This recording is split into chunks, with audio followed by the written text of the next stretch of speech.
মাত্র ৭০ টাকা দিয়ে ২,১৬,০০,০০০ টাকা জেতা। বানোয়াট মনে হতে পারে, তবে এটাই সত্যি।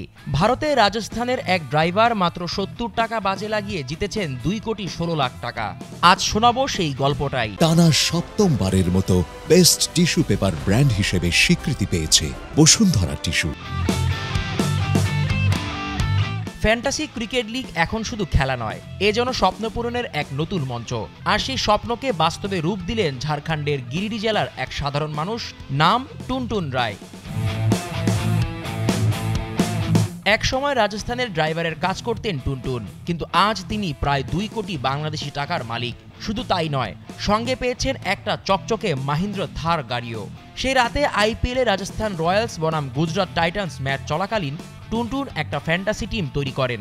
ভারতীয় রুপিতে হিসেব করলে মাত্র ৪৯ টাকার বিনিময়ে তিনি টিমে রাখেন রাজস্থানের বৈভব সূর্যবংশীকে অধিনায়ক এবং গুজরাতের শুভমান গিলকে সহ অধিনায়ক। তাদের দুর্দান্ত পারফরমেন্স তাকে এনে দেয় ১৩০৭ পয়েন্ট, আর সেখান থেকেই বাজিমাত।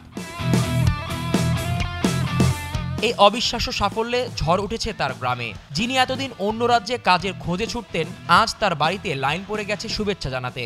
টুনটুন জানিয়েছেন, বছরের পর বছর পরিশ্রম করে গেছি, আজ মনে হচ্ছে সে পরিশ্রম সফল হয়েছে। এখন আর পরিবার ছেড়ে দূরে যেতে হবে না।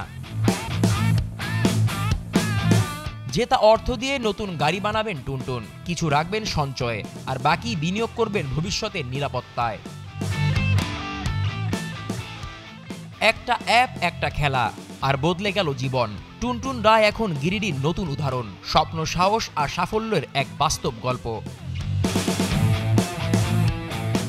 জিসান আহমেদ।